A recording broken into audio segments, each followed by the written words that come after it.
Welcome to our July Wednesday 101 webinar. I'm Leslie Scott. I'm the founder of Reuseful, and welcome to everyone. If you haven't already, it'd be great to hear where you're coming from and why you decided to join us today. It just helps us with the content a little better and just to know where we're reaching people. So wanted to start really quickly with an overview of Reuseful. And so I'm going to share my screen and just give you a bit of an introduction. So we are a nonprofit organization that launched this website almost 4 years ago now in an attempt to help people with still good stuff find nonprofit organizations, schools, and churches that can put it to good use. We've since added these Wednesday one-to-one webinars. We have in-person donation collection events called Undumpster Day, where people bring their items to give to our participating charity partners. We have a little more than 100 of those now. And then we have some events. And if you are in the Kansas City area and have items that you need repaired, we have a free repair cafe coming up on July 20th in Overland Park. We're still looking for bike volunteers, particularly. So if you know how to do some simple repairs on bikes, feel free to follow up with us after the webinar. And we have both a donate function to our website, as well as it's really easy for nonprofit organizations, schools, and churches to sign up. So totally free for everyone to use.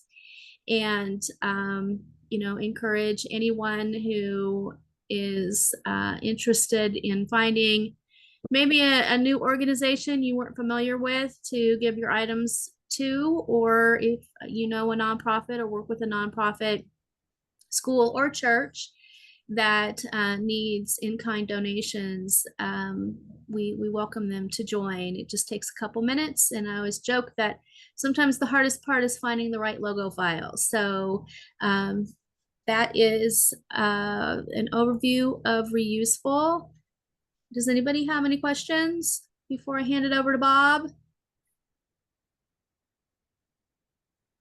All right, well, I'm going to let Bob introduce himself and take it away. So Bob, the floor is all yours.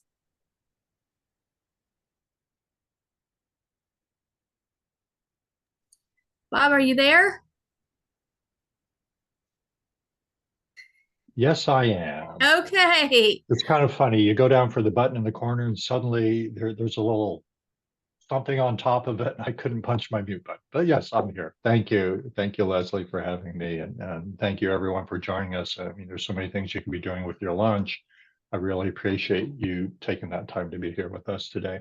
I'm going to start a slideshow really quick. We all like to have our props and just bring that up. So Leslie's asked me to talk about the plastics pandemic, new book I released earlier this year, part of my field guide series, but unpacking the plastics pandemic.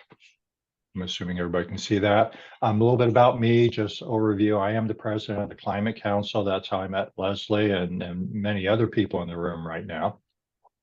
I'm also the executive producer of the Climate Hour podcast radio show. We're syndicated on the Pacifica Network, around 250 stations throughout the United States, and stream worldwide. I'm always surprised to see, in the US, we rank probably in the top 40, 50 podcasts within our division, which is really good considering we're talking several thousand different podcasts.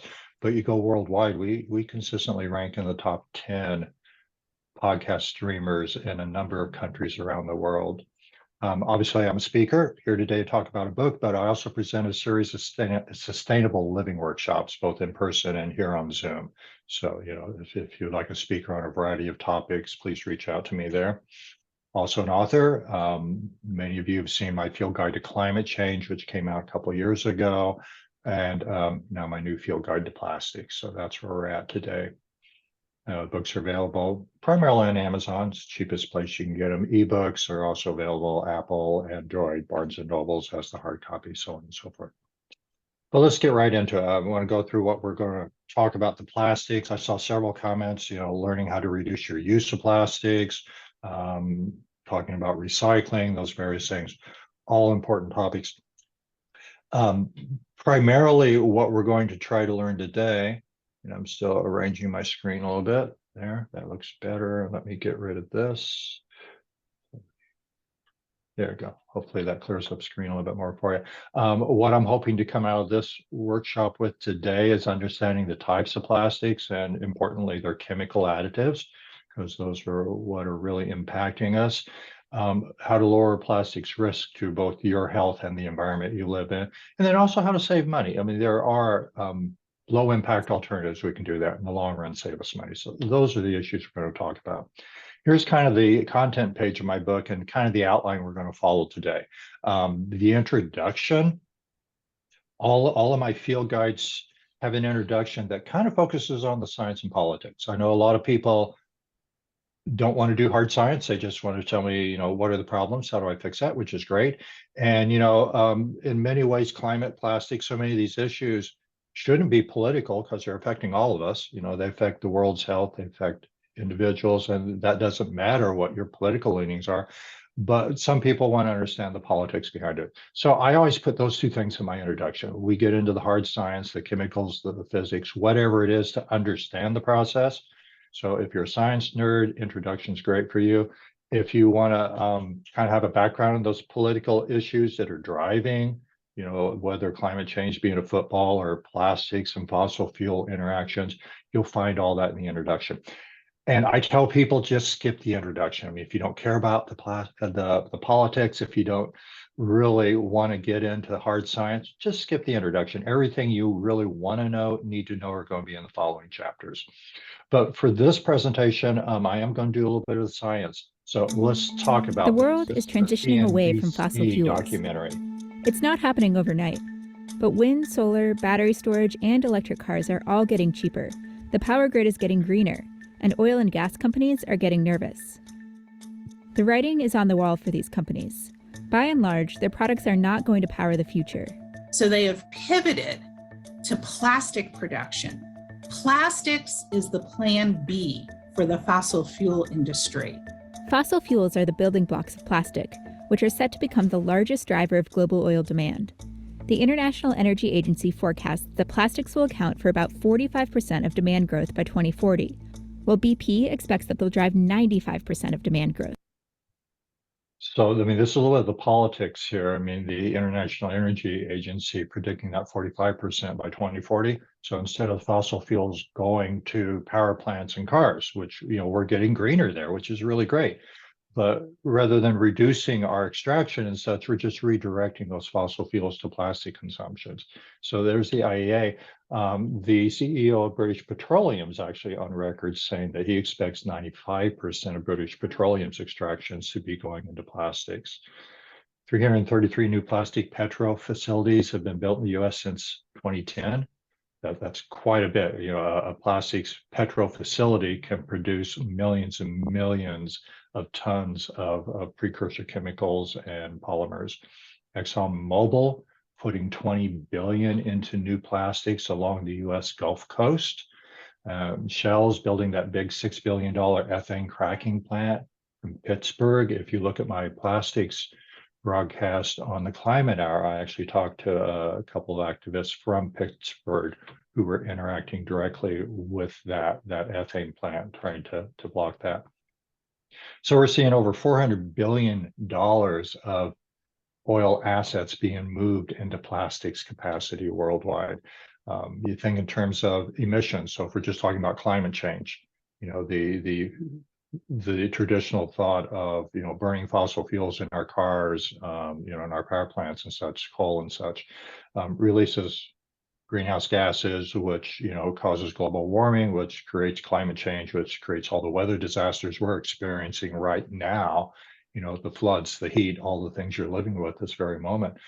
Those traditionally coming from fossil fuels but they're now coming from plastics, either the extraction and the conversion of the plastics that generates greenhouse gases, but then the recycling of the plastic or the burning of the plastic. They're now talking about energy capture by burning used plastics, which is, just going to release all that same CO2 and other chemicals, carbon monoxide and such, into the air. So you're seeing the projected growth of Yale School of the Environment by 2050.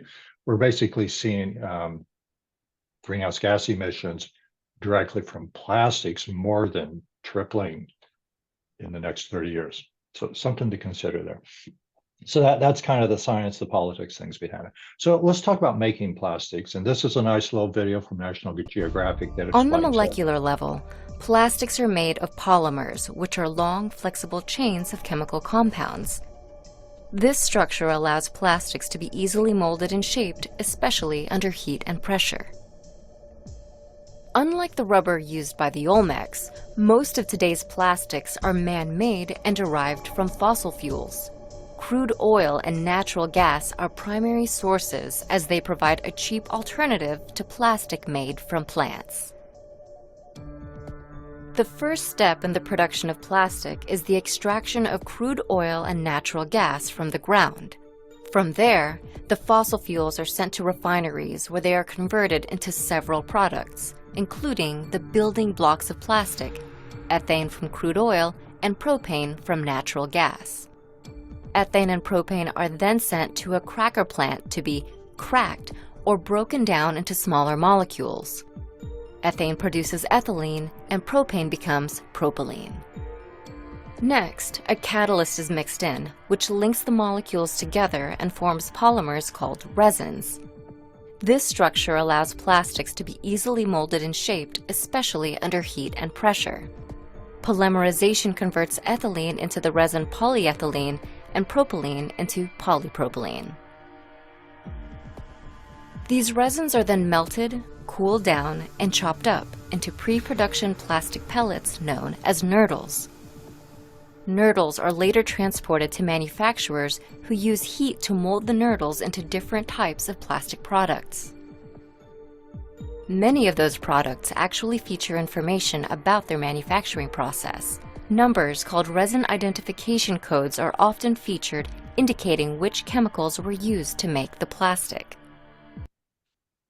So there you go, plastic in a nutshell. It's interesting, a lot of people may not realize that their plastics are made out of fossil fuels. So interesting process there, but pretty straightforward. I mean, crude oil, they talked about that chain, or natural gas also can be made into plastics. Most people don't realize that they're also using coal for plastics. And as you can imagine, coal is always dirty. So coal gets liquefied into methanol, and then they're able to extract polyethylene. Well, the propylene and the ethylene is brought out of the methanol, and then it goes through the same process as you would in the crude oil or natural gas. Thing about coal is it's very expensive to convert it to plastic. It's incredibly dirty, as you can imagine, just in terms of environmental waste plus greenhouse gas emissions. The thing with coal is some countries like China has lots of coal, but they don't have access to your fossil fuels, your crude oils, your natural gases so much, so they have to import those. So you see places like China really concentrating on coal conversion to plastic just so they can be independent from those external imports. It's a political decision for them. So greater pollution, greater environmental hazard, greater risk to local and global environments, but it politically makes them safer is the reason that's happening. The process talked about the catalysts and chemical additives, which control the resin's qualities. We're going to talk about that a lot because those are the things that really impact us as humans and the environment. And then the resin, the resins, creating the resins that are chopped into the nurdles and then shipped around the world. Here's basically what a nurdle looks like. And this is a mixed batch. You can see different colors, probably different densities, probably different polymers in there. Plastics, mostly resin, there are only 7% chemical additives. And it's the chemical additives that controls the plastic's color, its transparency, its flexibility. I mean, plasticizers, I thought, wow, aren't all plastics plastic enough? No, they have to add chemicals to them to make them flexible. The antioxidant chemicals that make them stable to heat, UV, that's the same thing as our sunscreens, things that keep our skin from burning. As many of us know, you leave your plastics out in the sun, they become hard and brittle and they break apart. So they put these antioxidants in there. Flame retardants is a big one because your BFRs, your brominated flame retardants and such, have a lot of health issues. Water resistance is huge. We need all of our plastics to be water resistant. They actually have some plastics designed to absorb water. So that was another thing that kind of surprised me. It's like, oh, aren't all plastics water resistant? No, there's chemicals in there to make them water resistant. The diapers or Pampers, whatever, those beads in there that absorb the moisture, those are actually plastics. Lubricants, fillers, tackifiers, so many different things. The resins themselves are non-biodegradable. That's why we have the issues of plastics being in our environment forever. Those long chains of polymers, where they talked about the polyethylene, the ethylene being chained into the bonds holding those long chains together are not natural. Those are things man creates in the laboratories, and nature doesn't have a good way to break those down. So that's why those long chain polymers stay in our environment almost forever. However, the chemicals in the plastics do leach out. They leach out of the surface. So our big health risks from the plastic is the chemicals coming out of those plastics. That's why we're going to be spending a lot of time talking about chemistry.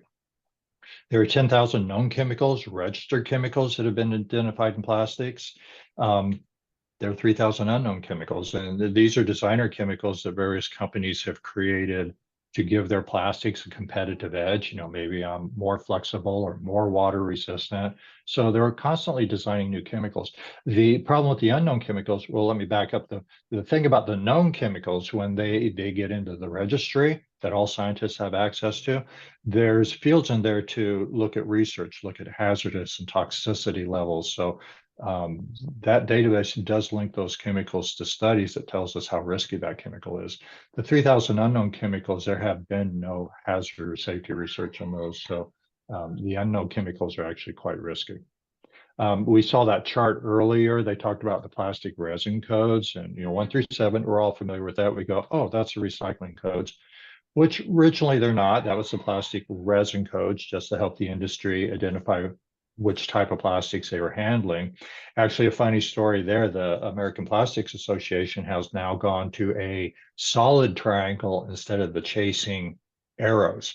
The lawyers at that group started advising all their plastic manufacturers to go to the solid arrow because the chasing arrows have been so closely identified with recycling, and they didn't want to legally give the impression that their plastics were recyclable. So now you'll see the solid triangle representing the resin code, where the chasing arrows is used more for recycling categories. We'll come back to these charts more later. So talk about living with it. We see making it, how we identify it, coding it. Really living with it's going to be a big thing. Plastics are being used to such an extent throughout the world that we may well ask what was used before its discovery. Before 1950, plastic was barely a part of American life. So, how did our culture become so plastic?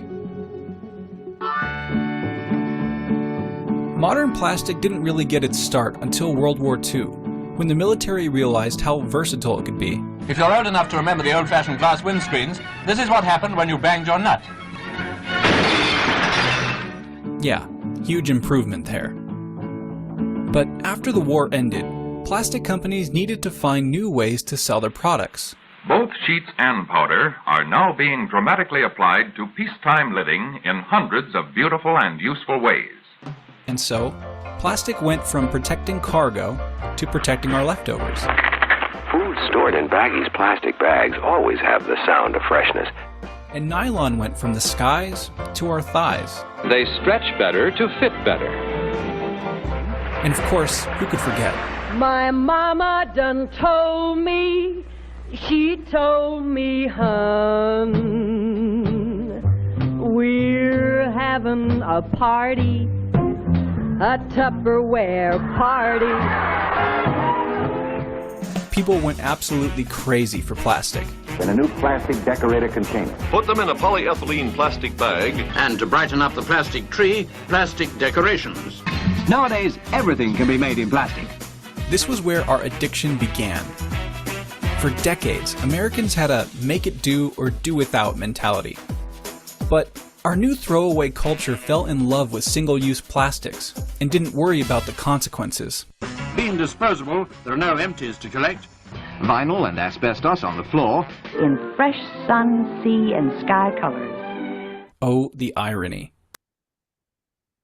So you can see how plastics have become everywhere. That was kind of a history lesson, but they are everywhere. I mean, we look around us, and I've muted this video. This is just a gentleman looking at aluminum cans, a scientist, which is an alternative to plastic, right?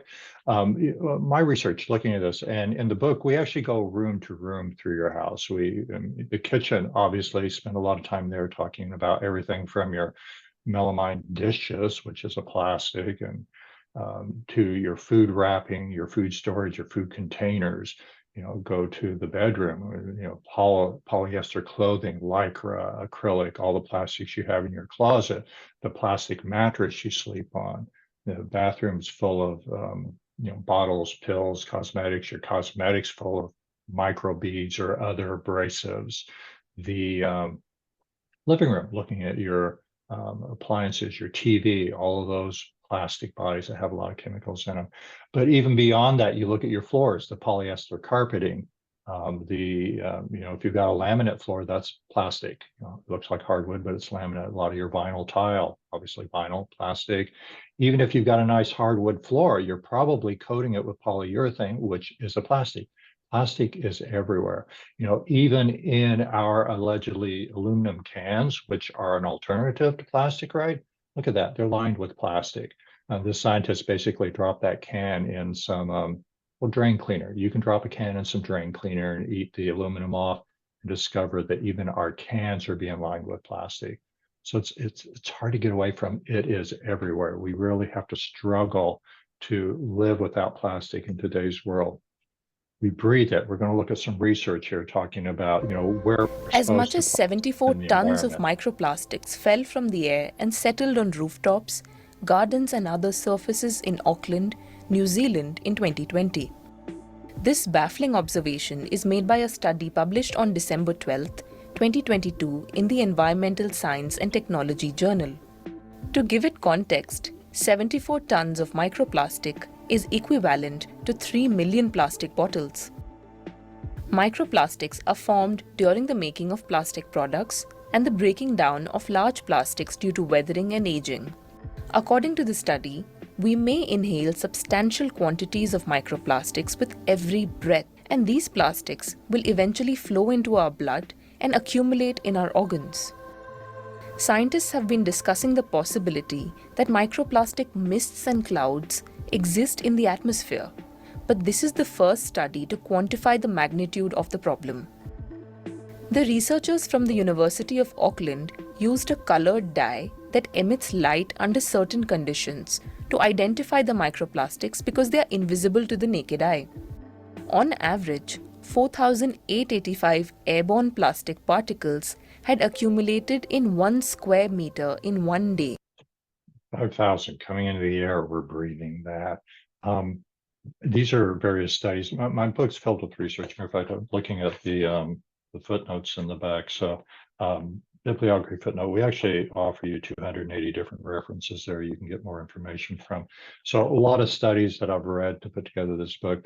There's a 2021 study that looked at autopsies of dead people, obviously. They found microplastics in 65% of the lungs autopsied. 2023 study that's looking at living tissues found during lung surgery found plastics in 85% of those lungs.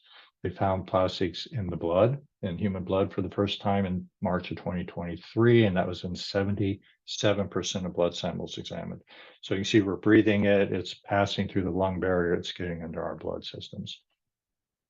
It also enters our systems. Examination have found microplastics in 83% of tap water samples from major cities around the world and in 93% of samples from the world's top 11 bottled water brands. We kind of expect a plastic bottle to break down to microplastics and we drink it, sure. But in our tap water too, Yes. So, we talk in the book about different kinds of filters and stuff that can get the plastics out of your tap water. Study 2018, and this is a study from that video, 11 different brands of water purchased in 9 different countries. So, looking at a wide range around the world, microplastics in 93% of them. 2020 study that looked at nursing bottles, plastic feeding bottles for babies. They found that daily feeding for an average child would transfer 3 million microplastics from that bottle, from the liner in that bottle into the child. So you see, even our young children are being exposed to massive amounts of microplastics. 2021 study found microplastics in 75% of human breast milk. Kind of a big thing in the last 4 years. All the scientists have started looking for microplastics. And microplastic, that's a micrometer, that's a millionth of a meter. That basically take 3 foot divided by a million times. That's the size of these plastics. So really a big thing, a lot of funding out there. All the scientists are looking for microplastics everywhere.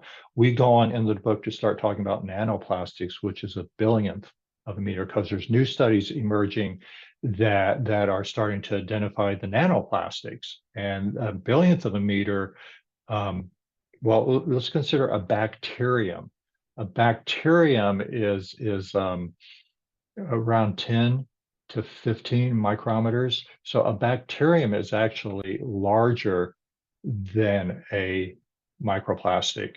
Now we're talking about nanoplastics, billionth of size, and they actually have the capability of passing through the brain barrier, which typically keeps bacteria and microplastics out. So we're now starting to see studies where they can trace those nanoplastics into the brain and see them accumulating on our neurons and such. They're finding implications in terms of Alzheimer's, memory loss, a lot of the aging issues that have now associated with nanoplastics in our environment. We eat it. In a study done in South Korea, scientists sampled 39 brands of table salt from around the world and found microplastics in 36 of them. So as a majority, 36 out of 39 commercial brands. And this is just any processed food you find at your grocery store. It's going to have extremely high levels of microplastic. The National Institute of Health did a study, what do we eat on average? How much plastics do we eat on average? And they found weekly, we're eating basically 5 grams of plastic. And that's what this picture represents. Monthly, there you go, every 6 months, you're eating a cereal bowl full. Every year, you're basically eating a dinner plate of plastic. And that's just coming in our processed foods, coming in our waters and such. Over a decade, we'd be eating that thing. That's a full-size life preserver off of a cruise boat. So that's being consumed. A lot of that will pass through our body, through the digestive tract, but certainly the smaller elements, the micro and now the nanoplastics, we know those are leaching through our membranes and accumulating in our organs and our nervous systems. We wear it.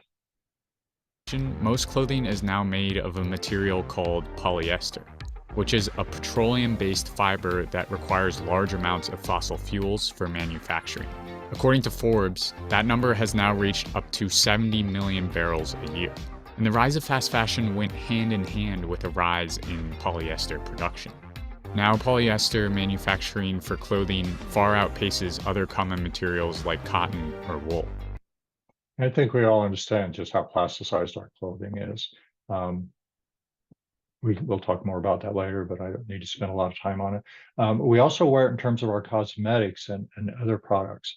Microbeads used to be in all those products because they were kind of the abrasive, the exfoliant, that component of our cosmetics that cleaned your pores or whatever. So that was banned. The microbeads were causing so many problems in recycling, not recycling, but municipal waste and such, that those were banned in 2017, but just banned in wash-off products and cosmetics. So they're still in other things, in other cosmetics and toiletries, sunscreen. Those can continue to have microbeads in them. But even the wash-off cosmetics, they just found a substitute for it. And a lot of those products, they just started moving to glitter, what we know of as glitter. I mean, it's still a plastic product, but it's not considered a microbead. It's a different class of products, so the law didn't apply to that. So they took the microbeads out, and they put, micro glitter in there. So basically, we still got the same problem. It's just a different legal entity, so industry can bypass that law. We should also keep in mind that our eyeglasses are obviously plastic, and contact lenses, those are plastic. So these are all plastics that are coming into contact with our body with the chemical leaching associated with that. The other big problem with plastics is, trashing it. Since this does last forever, where does In it 2015, go? we sent 10 million tons of textiles to landfills in the US. That's the equivalent in weight to approximately 5 million cars. All of it in our landfills. And this is where you think, well, I don't throw my clothes in the garbage. I give it to people who need it, or I recycle it. The problem is the clothes you bring here or here doesn't always end up where you think it does.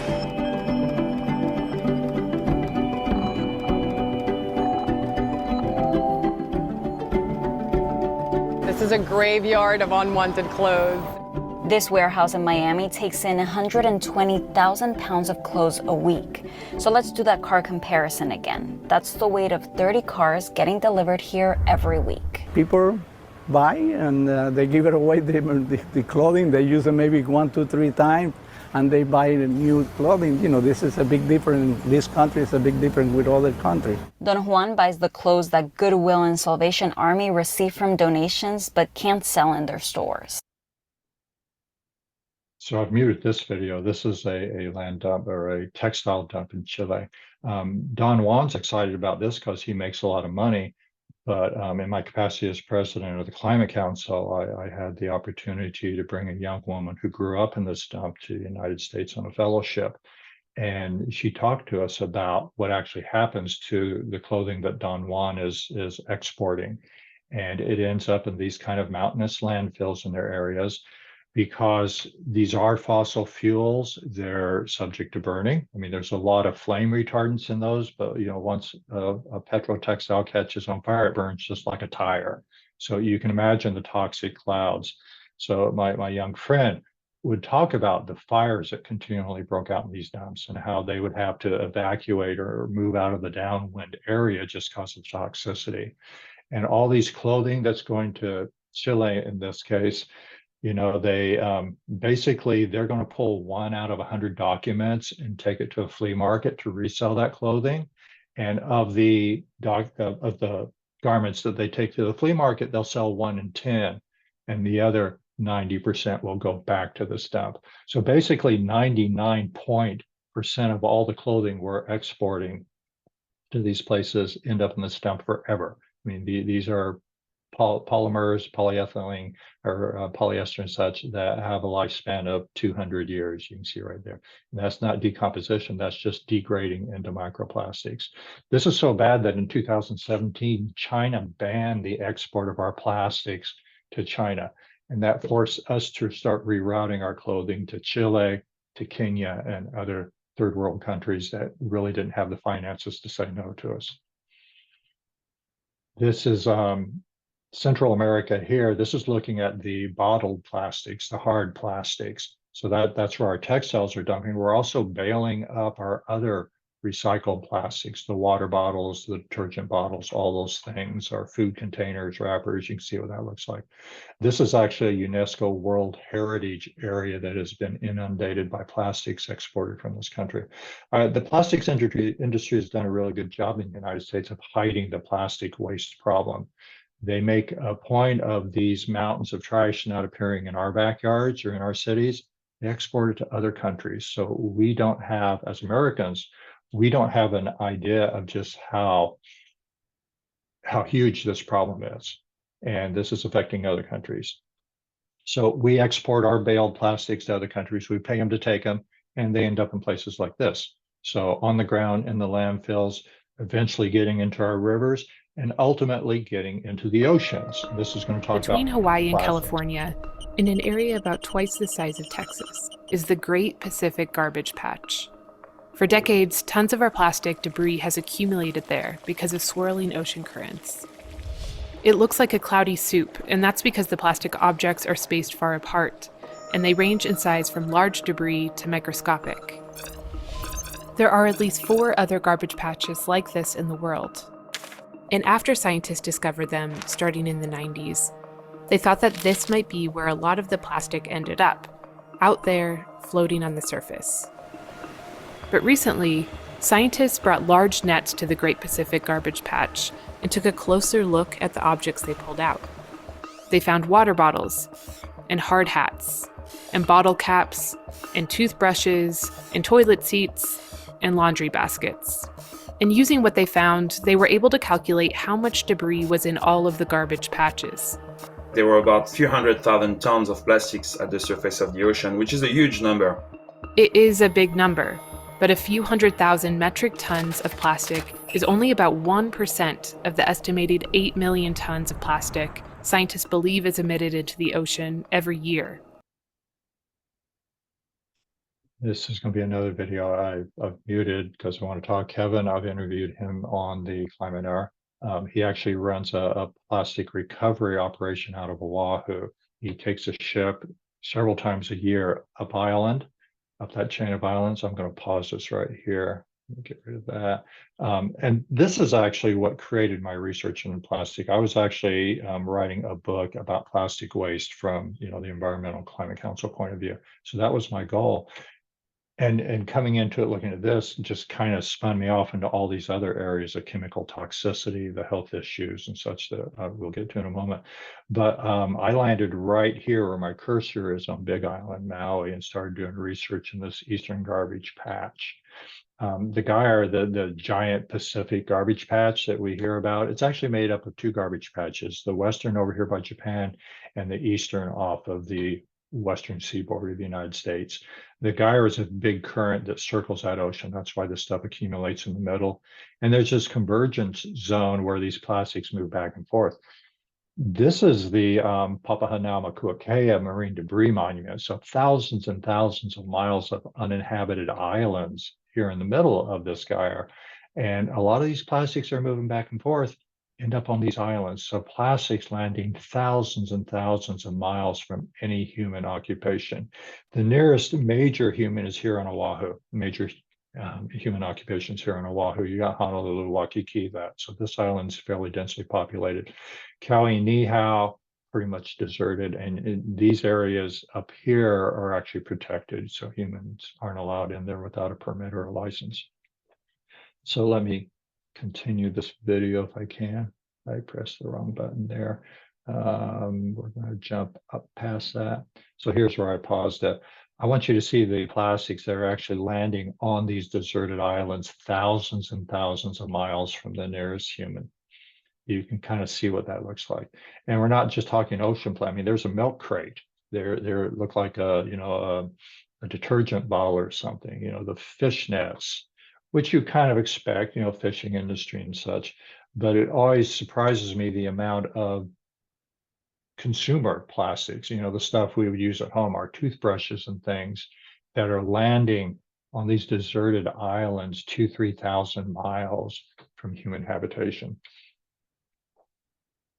So I could let this run. There's just more and more there. Thing to note about Kevin's operation, he takes that ship out of Oahu twice a year. It's a 30-day sail from Oahu up and back.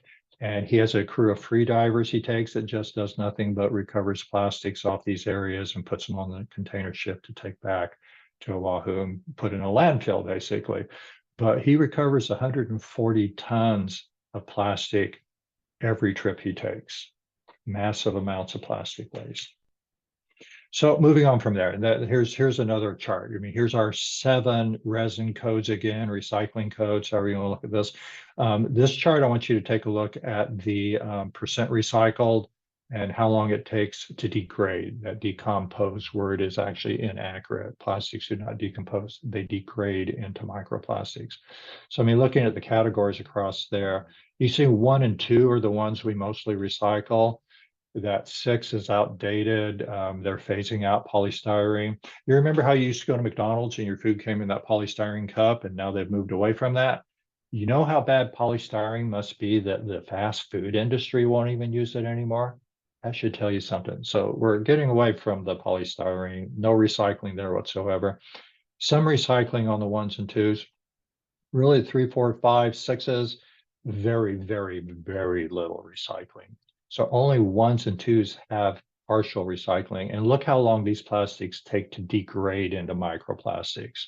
Your type 4 LDPE, that's your soft, flexible plastics like your bread wrappers.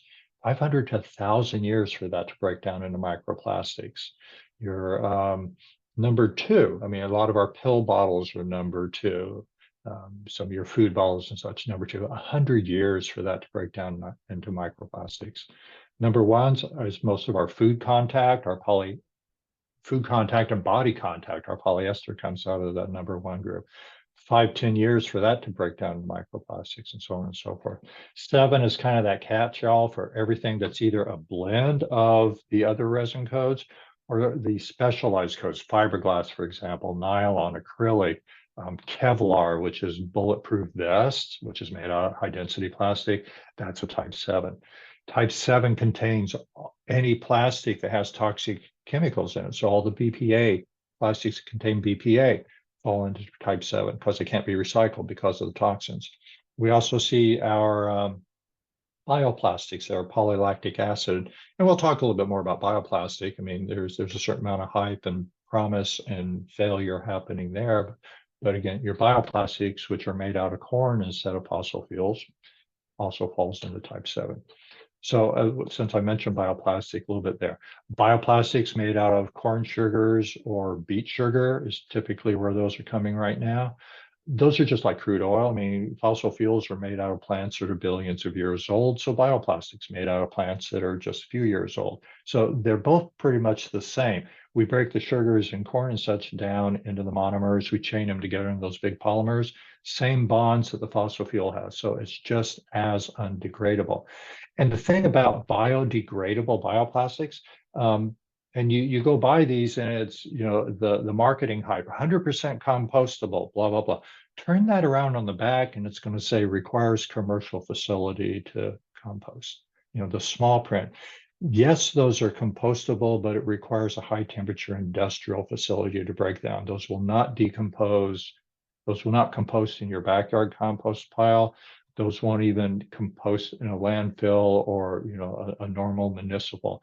You have to have a commercial factory type composting facility to break those down. And the fact is most of our bioplastics won't reach that.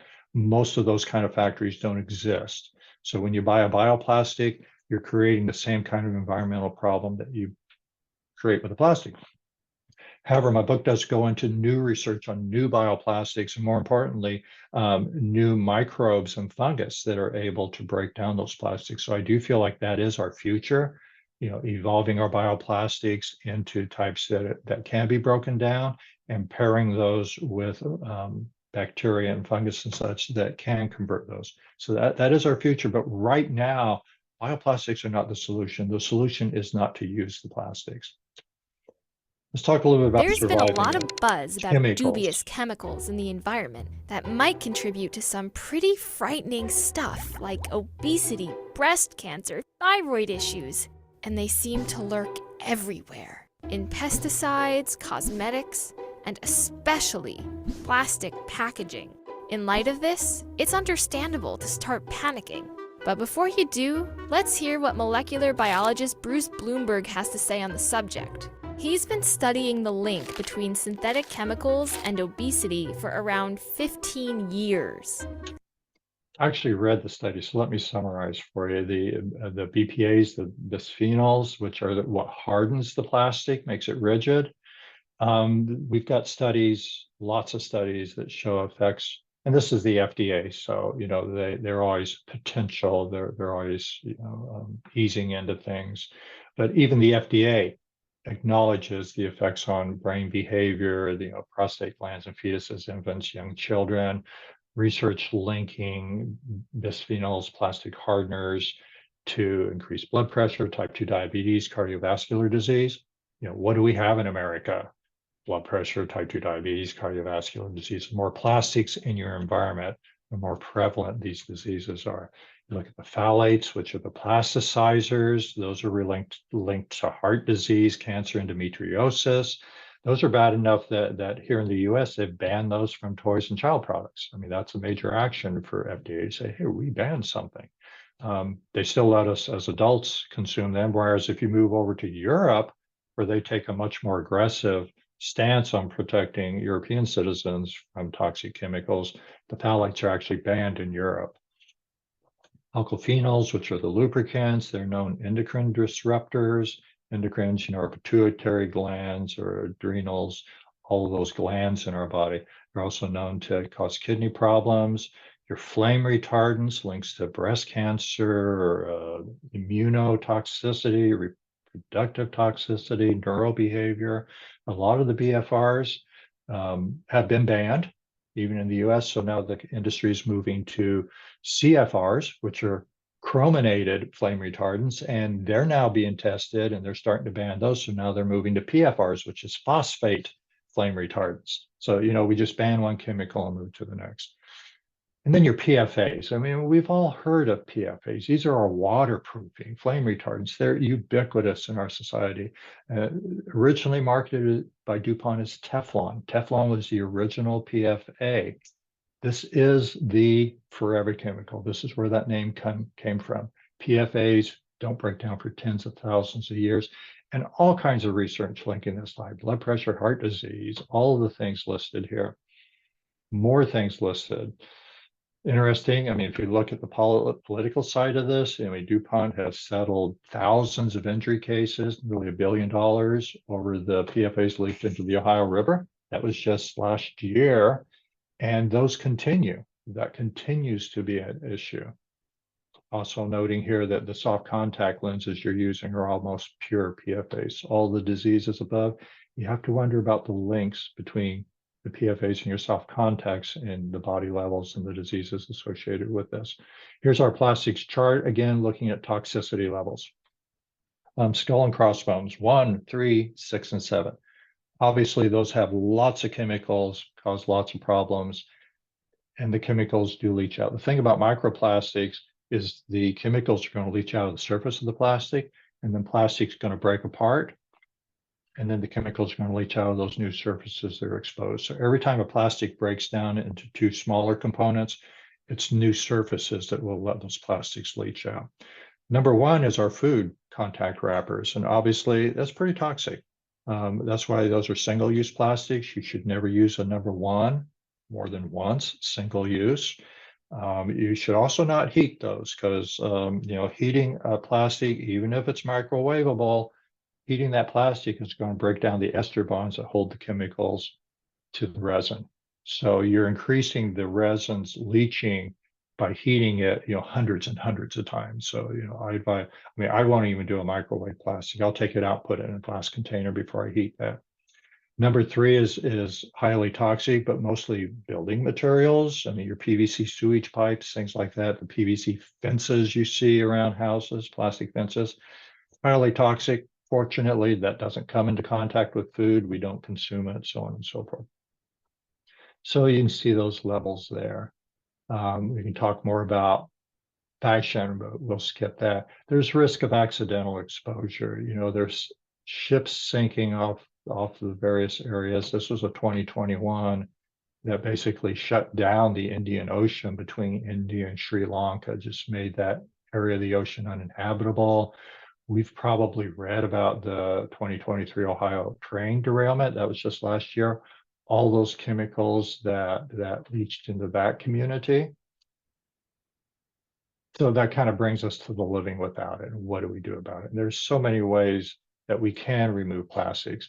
I like to start with this chart, which breaks plastic down by industrial sector. Most of the plastics out there are packaging. That's our food packaging, that's shipping packaging. And there's a lot of ways to buy food and product that doesn't come in the plastics. One of the solutions I talked about in the book is the what I call a grocery shopping challenge. Just replacing our plastic laden foods with bulk or canned foods, or ideally food in glass. Every time we replace a plastic packaged food with something in glass or metal, we're making the environment safer. We're making our health environment safer. Bulk foods, obviously you're getting that in, use the type 4 bread bags to bring your own plastic so you can recycle the plastic there. But you're just bringing that in bulk home in that bag and then dumping it into a glass jar for storage. or going to the farmer's market and getting the fresh produce that can go into your cloth bag. There's a lot of ways we can reduce the packaging. The other thing we do in the textiles, you see 59% of all plastics going into our clothing. And I've documented several studies where toxic chemicals within polyester clothing have caused health issues for employees, airline employees specifically that wear their uniforms throughout the day. They've had high levels of health issues associated with uniforms. So there's these areas we can reduce our clothing, reduce our use of plastic. So eliminate the single use, that's shopping with cloth bags.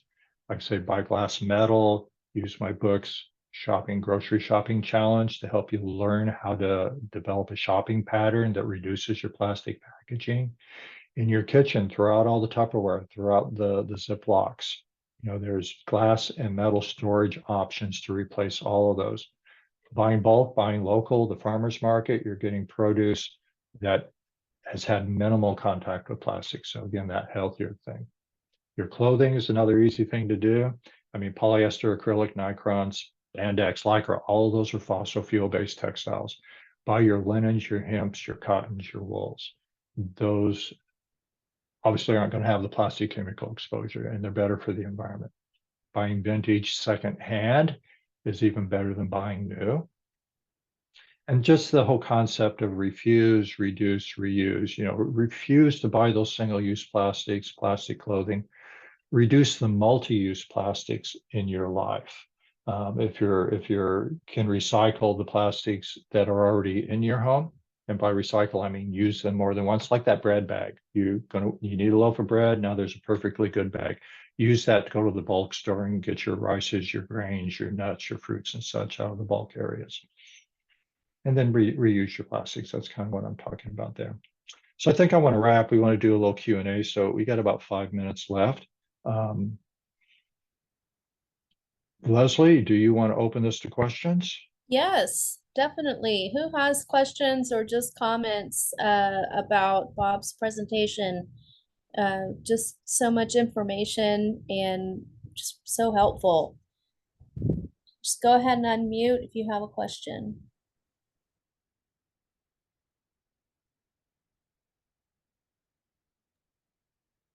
Well, I have one. I was intrigued by your grocery challenge, and I wondered if it might be possible for us at Reuseful to host one of those grocery challenges where we invite people as a group to see if we can get everything on our shopping list without choosing plastic. So is that something? I think that would be a fun project, and I'd be happy to work with you on that. The idea of the grocery challenge is I mean, it's an incremental process. You're just not going to walk in there and suddenly walk out with no plastics. That's impossible. But the idea, the book shows you how to create a scoring system so that you go through and you kind of follow. And the book actually describes a route through the grocery store, because there's this tendency to put the bulks and the produce in the back and all the plastic stuff up front. So, you're going to grab that first. So what we teach in our grocery challenge is to take that route through the store that's going to bring you to the cans, the glass, the bulk first, and to load those up. So you look at your shopping list, can I get it here? And then your final pass through the store is to pick up, whatever may be in plastic that you need. And then you score that, you take your buggy outside, you score it, you count up the plastics, and your goal is, every time you go shopping to try to get a lower score. So that's kind of the challenge in a nutshell, but the book gives you lots of details and examples for that. Yeah. So that'd be fun if you could sponsor competition there and see who could come up with better scores over time. Absolutely.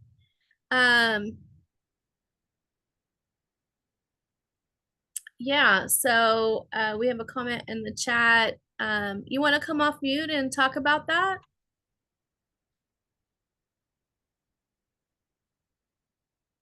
I don't. Susan? K2V, I don't know. I see several here. Are you able to come off mute and talk about that? Well, it's okay. They say they're doing Plastic Free July, and that is something that I can also put in the chat, where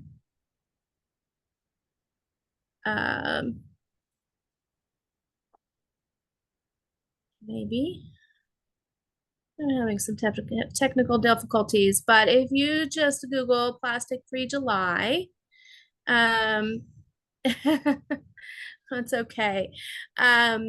You can find all kinds of tips and tricks. You can sign up to participate in July. We'd love to have you engage with us at Reuseful on social media. We are at Be Reuseful on all the channels, all the places, and you can follow us on Facebook, Instagram, and what used to be Twitter, and would love to have you let us know how your Plastic Free July is going, and maybe we can keep it up past July and really start to chip away at all that those microplastics that we are ingesting. So really want to thank Bob for being here. If anybody has any final thoughts or question, now's the time.